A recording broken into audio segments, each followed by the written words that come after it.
Welcome to another episode of 30 Minutes with dailystraits.com. Today we have a very special guest with us, Dr. Rajiv Bhanot, a former medical practitioner based in Kuala Lumpur, Malaysia, who is now a full-time entrepreneur. He currently owns a range of businesses, including aesthetic clinics, blood diagnostic labs, and a direct hair implantation clinics as well. Recently, he's also even dabbled into the food and beverage industry. So without further ado, we'd like to introduce you to Dr. Rajiv to the show. Hi, Dr. Rajiv. Thank you so much for joining us today. How are you? Hi, June. Thank you so much for having me. I'm very good. Thank you. How are things with you? It's great, Doctor. Thank you so much for accepting this invitation to be interviewed. We'll just get right into it, if that's okay? Sure. All right, Doctor. I would just like to give the listeners, a brief introduction about yourself, as in, if you could just tell us how you started. Yeah, I'm based here in Kuala Lumpur, Malaysia. I spent 6 years in medical school in Moscow. I came back to Kuala Lumpur in 2009 was when I came back to Kuala Lumpur, and I worked for 2 years. I did my 2 years compulsory service with the government here in Kuala Lumpur, and it was at that point that I think I felt, things in life was just getting a little bit too monotonous for me. Every day was a routine that seemed to have been pre-planned for me, and I have absolutely nothing against the medical industry or the mainstream a job of working as a doctor, but I found myself not being as inspired and motivated as I would have liked when I woke up in the morning. And so it was midway through my 2-year service period with the government that I made a very active decision, and I said that I am going to complete my 2-year service, and when I'm done, I'm going to leave mainstream medicine, and that's what I did. And it's been 10 crazy, but I think very exciting years of me having moved into a very different path of entrepreneurship, where I've got myself involved in various different startup businesses that I have grown and sustained, over the past decade. So, Dr. Rajiv, what kind of doctor were you? Were you a general doctor, or did you specialize in anything? No, I came in. When you come back from medical school and you spend 2 years doing your housemanship here in Malaysia, it's you spend 4 months in 6 different sides of medicine. Right, so I did general medicine, surgery, obstetrics and gynecology, anesthesiology, pediatrics, and general surgery. Right, so it gives you an overview of what the entire sort of medical field is all about. And usually after you're done with your 2 years is when you decide what you want to specialize in.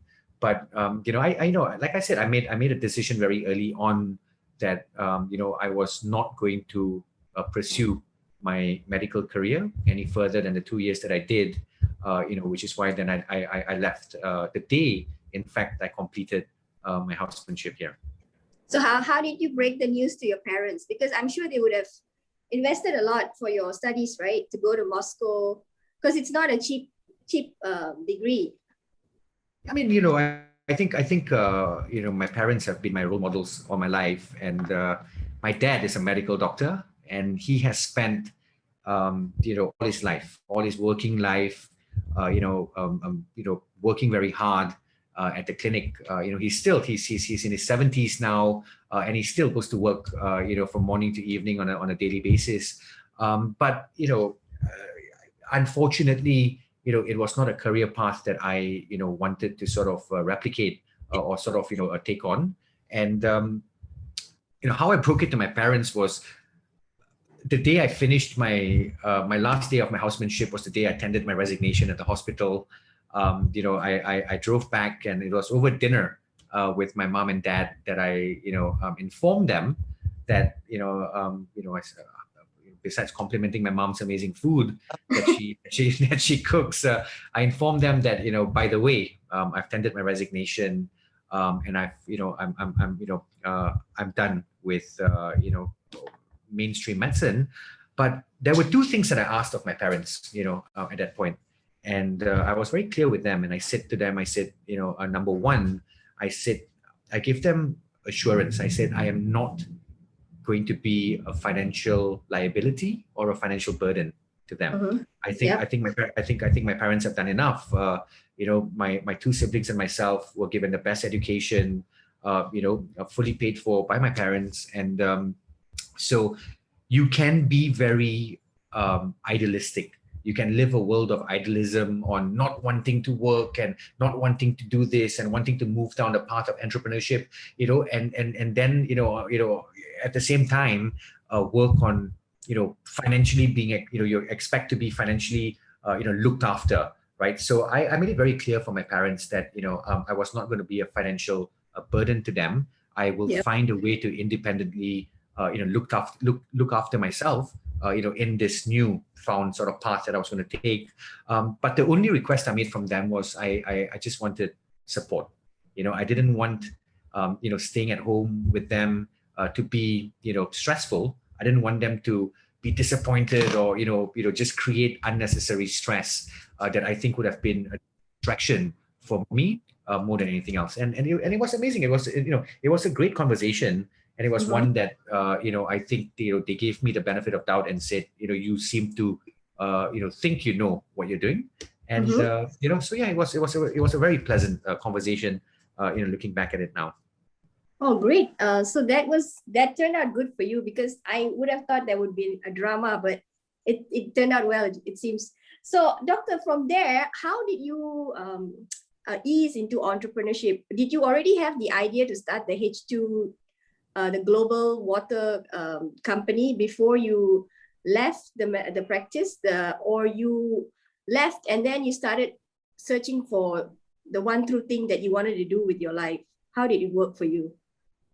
I think that before I left, I had a very general idea. I think entrepreneurship, the spirit of entrepreneurship was something that I think I built during my 6 years in Moscow. It was 6 very exciting, very interesting, but at times very tough years, where things were expensive. You aspire to do certain things, and you've got to sort of almost be able to sustain, right, the sort of lifestyle that you want to create for yourself. So I think I developed that entrepreneurship or entrepreneurial spirit during my time in Moscow. But before I left the hospital, yes, maybe I had a rough idea, on what I wanted to do. But I think what I've learned is that sometimes it's a lot easier to know what you don't want to do. That's a great starting point. If you've identified that this is a direction that I don't want to take, right? This is a sort of a lifestyle that I don't aspire to keep living. That's a great starting point.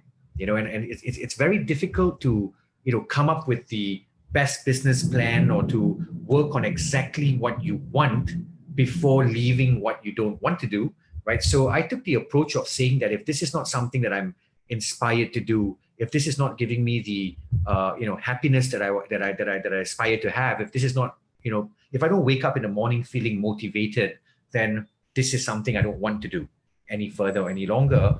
I had a rough idea on what I wanted to get done, and it is absolutely amazing, June, because things just fell into place. I think things happened for me. The right things happened at the right time. Nothing was rushed.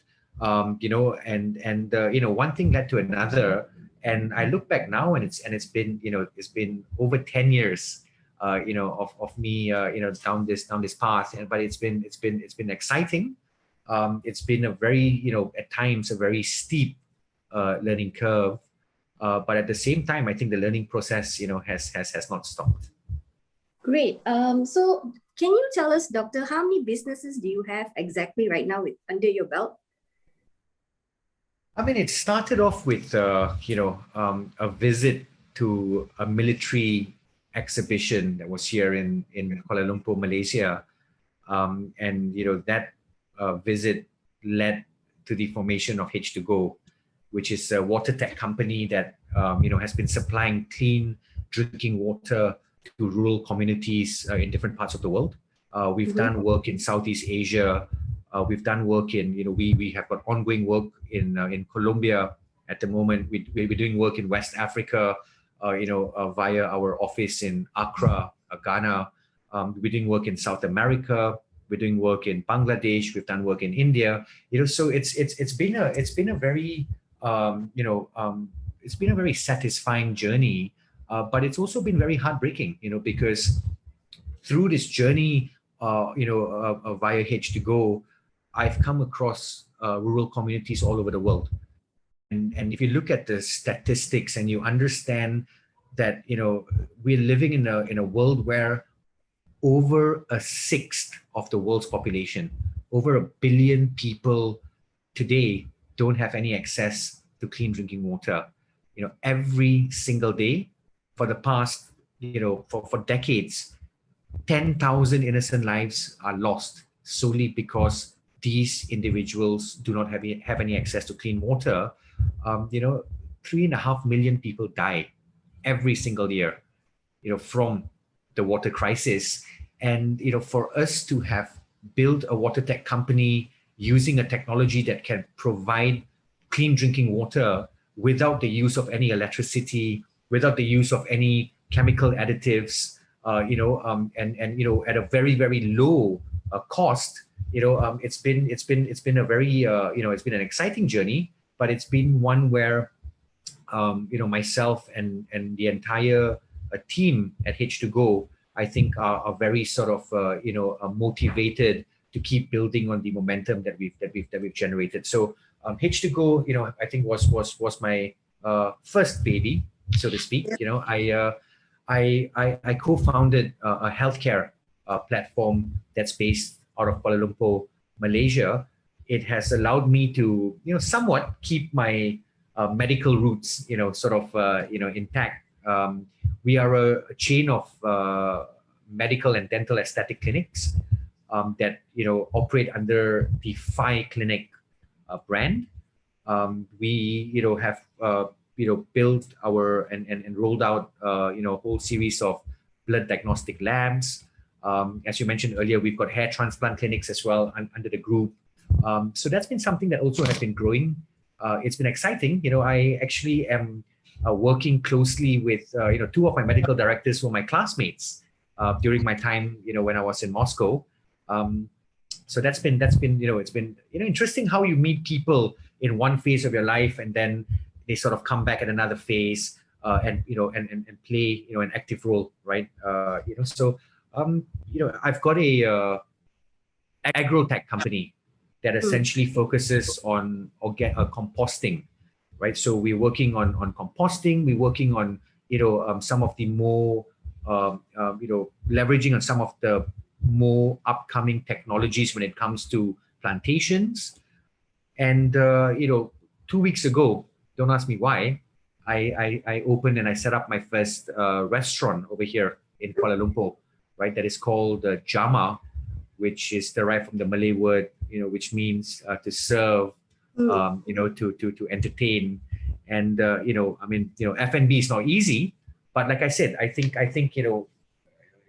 wearing an entrepreneurial hat, the one thing you don't stop doing is learning. And for me, the learning process is something that has not stopped over the past decade. So you have 3 main businesses, from what I gather, and I wanted to ask you, how do you come up with the ideas for your ventures?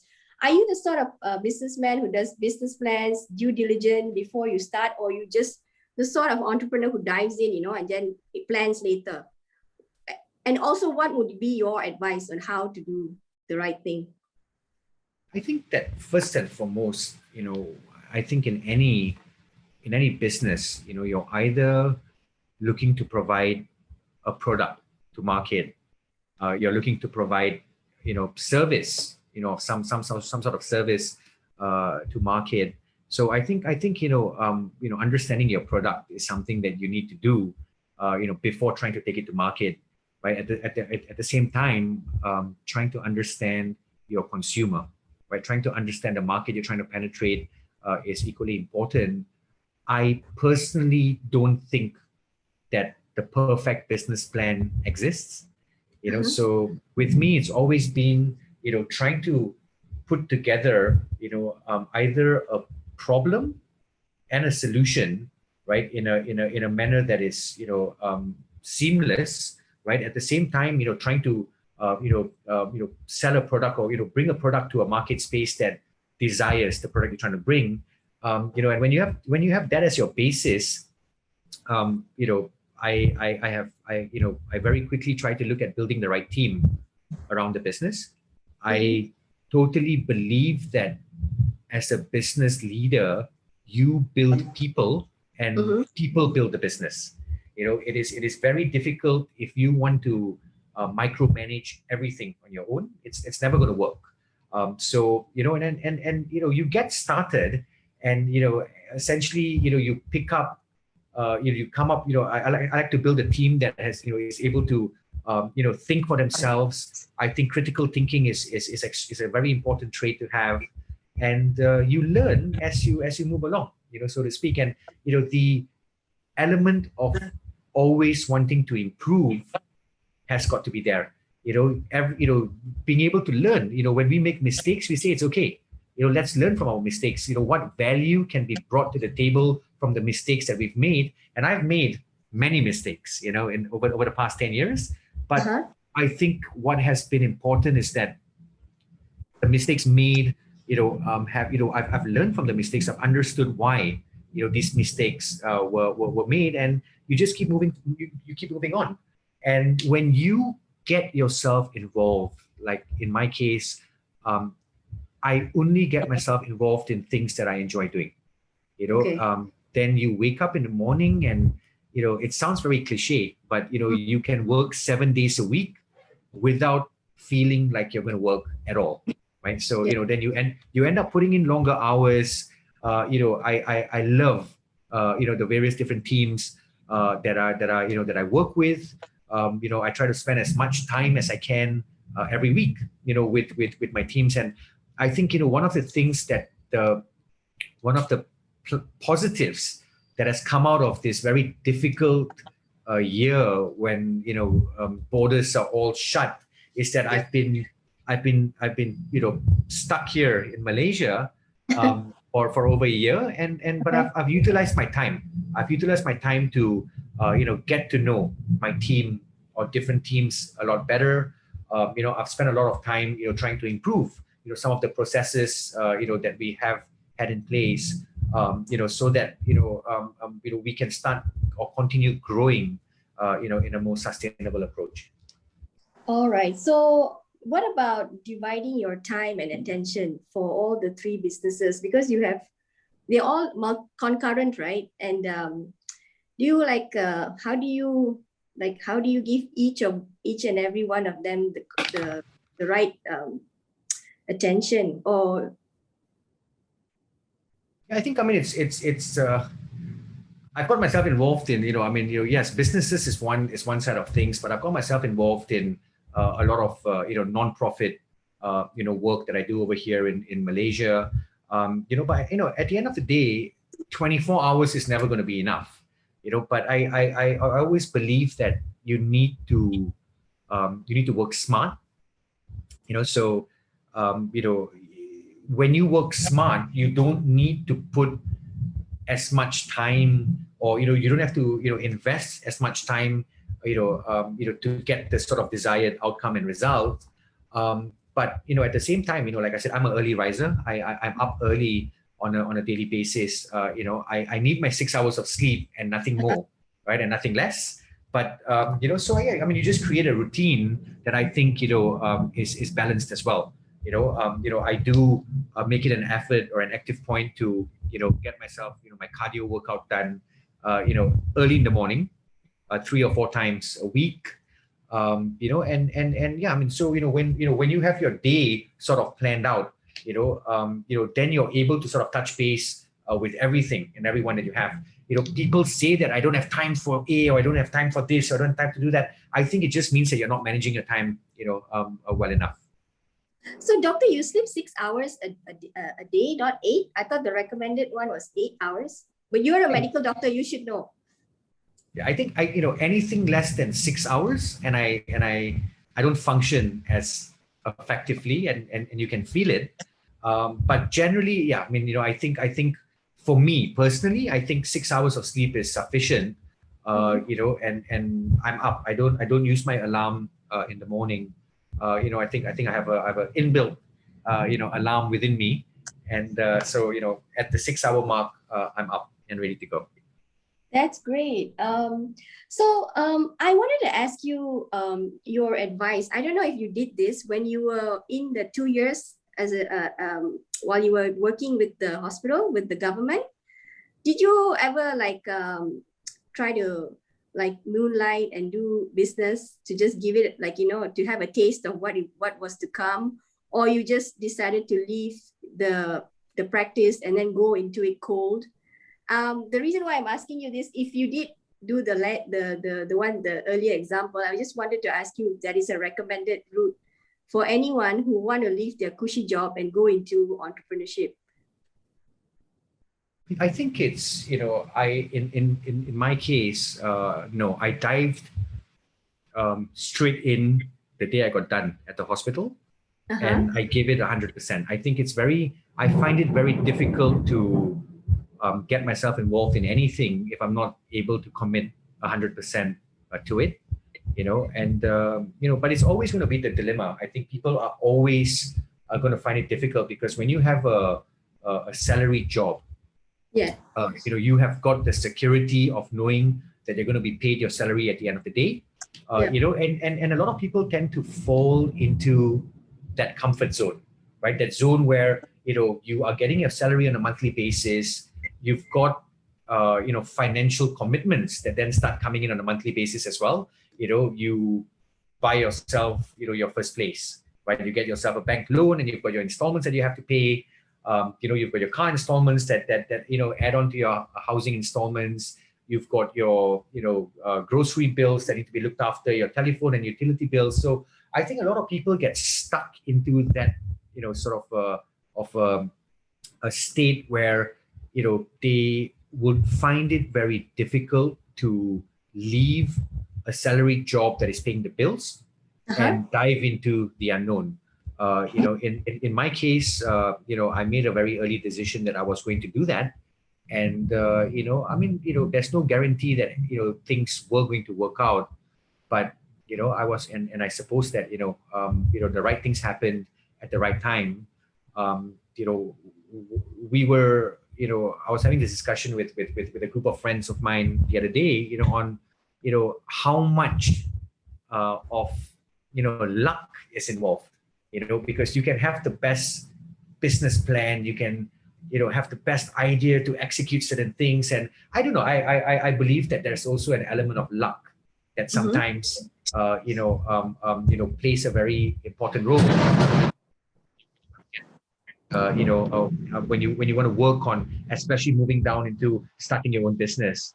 I completed a course 2 years ago at the Harvard Business School, and one of the things that the dean of the school mentioned on one of, I think it was the first day that we were there, and he said that what he wants to do is to get us prepared, open the door when luck comes knocking on the door. And I think it was a very, very powerful statement that was made by the dean of the Harvard Business School, because it's very clear that they believe as well, right, that luck plays a part in the success of all of us. But at times, if you are just so consumed with your day-to-day activities, with your day-to-day, your 9-to-5 job, you sometimes don't see other opportunities. I think that sometimes linger around you, who that some opportunities that, actually openly flirt with you, but you're not mentally prepared to, open the door, right? When these opportunities come knocking. And, I think that's what sometimes differentiates, an entrepreneur, to a person who is, comfortable with a salary. Oh, okay. So, doctor, I just wanted to ask you, so 6 years in Moscow, 2 years as a trainee doctor, and then you left on the day they were supposed to confirm you. So 8 years in total. So, what is your advice for doctors like you who are like on the fence, not like you I mean 10 years ago, in your position, who are on the fence about, they want to start, like they want to go into entrepreneurship, but they're on the fence because of the investment the parents made on the education, but they know that it's not the right thing for them. So if you have any word of advice for these people. I mean, I think it's, to me, I always give anyone who's looking at moving down the path of entrepreneurship, I give them two. I always tell them to just focus on two things, right? Number one is you got to be a dreamer. You got to dream. You got to dream big. You are the only limiting, sort of a factor as to how big you want to dream. Nobody controls your mind. Nobody controls what you aspire to achieve for yourself. And the second point to me is that, we do not need to seek validation in making decisions that we are confident we want to make.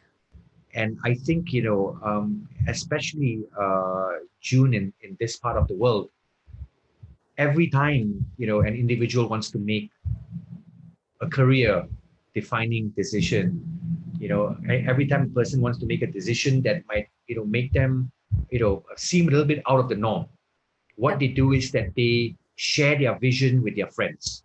They share their vision with their family. They share their vision with their spouse. They share their vision with their partners. And, they are trying to seek validation. And when they don't get the validation that they want, they end up not doing what they, are looking to do, right? And that's always going to keep us in a very monotonous, mediocre sort of a bubble. Look at people like Elon Musk. If you look at people like Jack Ma, right? I think on a more domestic front, if you look at people like Tony Fernandez, these are all individuals who started off ventures that didn't require validation from the people around themselves, right? They were willing to take extremely big risks, and they had nothing but confidence in what they were doing. At least that's how we perceive it now, retrospectively. But you feel that you want to get something done, you want to move on a part of entrepreneurship. My advice would be just do it. Technology has made it so much easier. Even in the 10 years that I started off this adventure, I think that right now technology has made it so easy to start off a business venture. You have everything that you need on your smartphone. You've got accounting software that you can use. You've got social media that you can use to market what you're looking at doing, right? Targeted marketing, can be done, through your smartphone. So I think that technology has also made it a lot easier, to sort of, move down a part of entrepreneurship. But I mean, coming back to your question on doctors that want to venture, into this field, there is, I mean, I think, entrepreneurship is, you can run your own clinic. You can run a general a practitioner's clinic, and you could still be an entrepreneur. You could find ways of, making yourself a little bit more marketable, and bringing in, various different types of patients. You can look at, I mean, you can be an aesthetics physician, and you could look at, not leaving your industry or your field, but you could look at, creating products. You could look at bringing, your own skincare products, to market, right? So I think, even, I mean, for doctors that have got the entrepreneurial spirit, they don't necessarily have to leave medicine. they don't have to, take the drastic step that I took. And I think they can always, capitalize on their entrepreneurial spirit within the medical field itself. All right. So finally, Dr. Rajiv, can you just tell us about your food and beverage venture helping farmers? I mean, I think, creating a positive, ethos in everything that, I've gotten myself, involved in has been, that's been the consistency in the different businesses that I run. Jama is a place in Mont Kiara in Kuala Lumpur that, serves European food, European cuisine with a local twist. But what we've done is that, we've also spent a lot of time on sourcing our produce from independent farmers.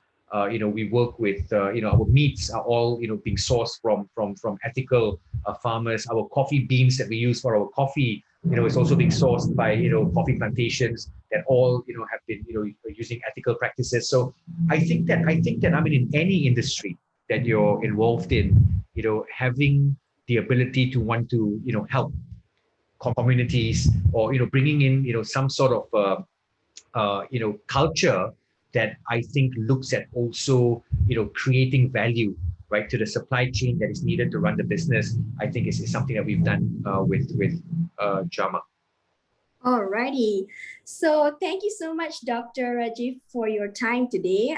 30 Minutes with DailyStraits.com likes to, extend our very best wishes to your new venture, Jama, and we hope it'll be the next big thing in Kuala Lumpur. So any final parting words? Thank you so much, June, for having me, and stay safe there in Australia, and hopefully the borders open in the near future, so that we can get back to living life as we once knew it before the pandemic. No worries, Jess. Thank you, Doctor.